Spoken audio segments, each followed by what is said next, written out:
तो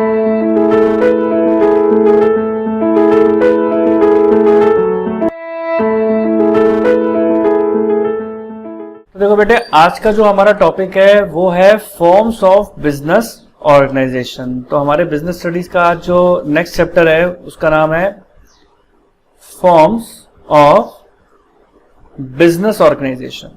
तो बेटे इसके बारे में मैं कुछ बातें बताऊंगा आपको, फिर अपन बुक में से रीड लगा के देख लेंगे कि क्या वो सारी बातें इसके अंदर बुक में लिखी हैं या नहीं लिखी। तो चलिए देखते हैं कि इस चैप्टर के अंदर क्या लिखा हुआ है फॉर्म्स ऑफ बिजनेस ऑर्गेनाइजेशन में।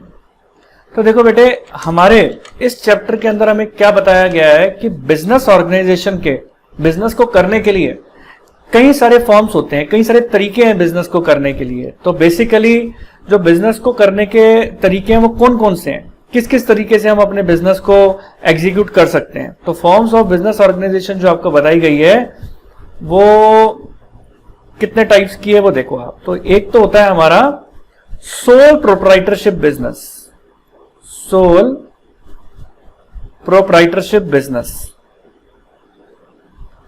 Sole proprietorship business. दूसरा होता है बेटे अपना पार्टनरशिप बिजनेस। दूसरा क्या होता है? Partnership business. ये फॉर्म ऑफ बिजनेस है अलग अलग, हम अलग अलग तरीके से बिजनेस कर सकते हैं। तीसरा होता है joint Hindu family business, joint Hindu family business, ठीक है। और फोर्थ है हमारे पास कोऑपरेटिव सोसाइटी, कोऑपरेटिव। तो अपना फोर्थ नंबर का है कोऑपरेटिव सोसाइटी।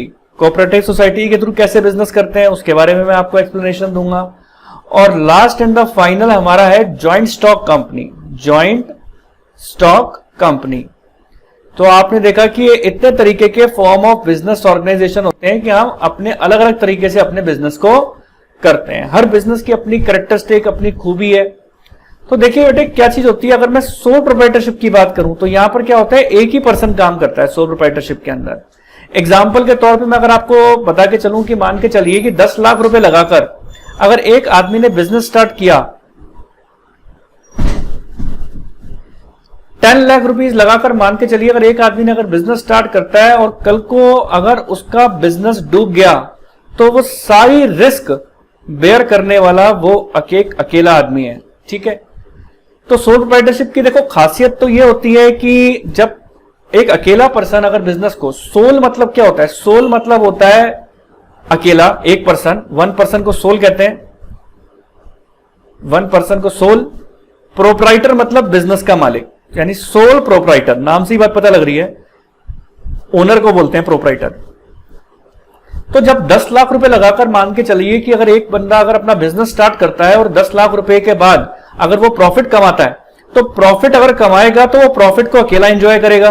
प्रॉफिट अगर अर्न करेगा तो सोल ओनर होगा उसको एंजॉय करने वाला, उसको किसी के साथ शेयर नहीं करना।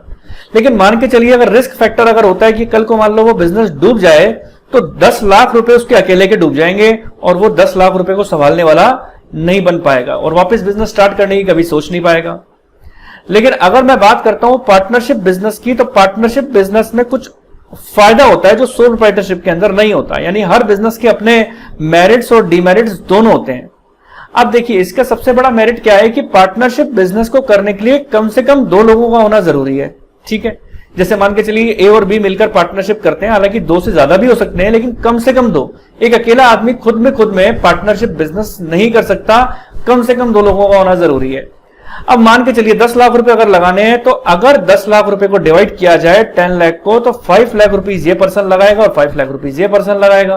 तो यहां पर उसका रिस्क फैक्टर आपस में डिवाइड हो गया। कल को मान लो अगर बिजनेस डूब जाता है तो कहां तो उसके अकेले के 10 लाख रुपए खर्च हो रहे थे। अब यहां पर पैसे तो यहां पर भी ऑब्वियस सी बात है उसके डूब जाएंगे, लेकिन वो रिस्क कम हो गया। जो 10 लाख का था तो एक पर्सन का रिस्क जो है 50% हो गया उसका। तो यहां रिस्क जो है शेयरिंग डिवाइड हो जाती है, रिस्क शेयरिंग हो जाती है यहां पर आपकी। तो ये एक तरीके का बेनिफिट है।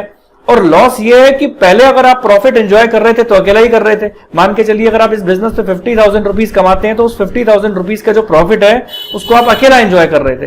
लेकिन अब पार्टनरशिप बिजनेस की अगर मैं बात करूं तो पार्टनरशिप बिजनेस में वो 50,000 25,000 करके डिवाइड होंगे, तो यहां पर आपस में दोनों के अंदर शेयरिंग हो जाएगी। और शेयरिंग हो जाएगी तो ऑब्वियस सी बात है, तो जो फायदा आपको वो अकेले में मिल रहा था वो नहीं मिल पाएगा।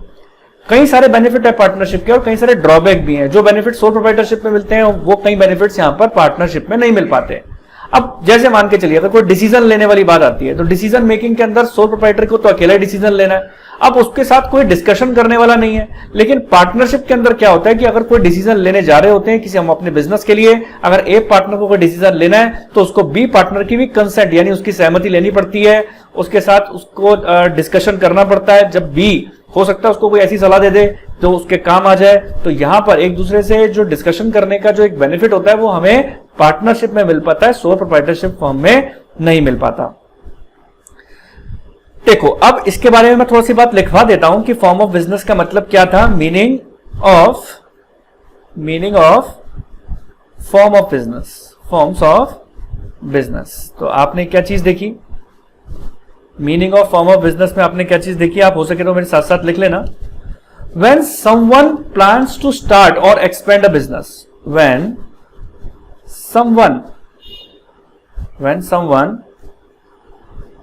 plans to start or expand a business, अगर कोई भी पर्सन अपने बिजनेस को स्टार्ट करना चाहता है या एक्सपेंड करना चाहता है, an important decision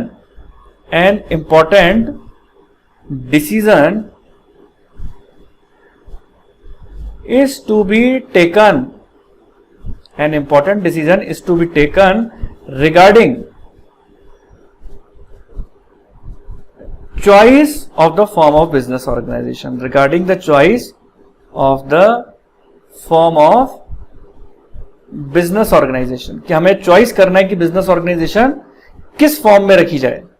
अगर हम अपने बिजनेस को नया स्टार्ट करना चाहते हैं या उसको एक्सपेंड करना चाहते हैं तो हमें चॉइस करना पड़ेगा, और हर फॉर्म ऑफ बिजनेस की अपनी मेरिट्स और डीमेरिट्स होती हैं। तो देखो अब मैं सोल प्रोप्राइटरशिप के बारे में सबसे पहले आपको बताने जा रहा हूं। मैंने फॉर्म ऑफ बिजनेस ऑर्गेनाइजेशन के बारे में बात बताई आपको, अब मैं सोल प्रोप्राइटरशिप के बारे में बताऊंगा।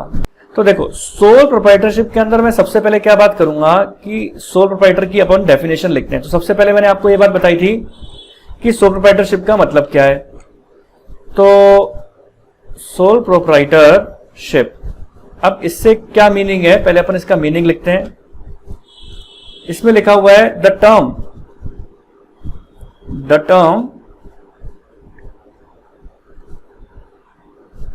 Soul proprietorship, the term sole proprietorship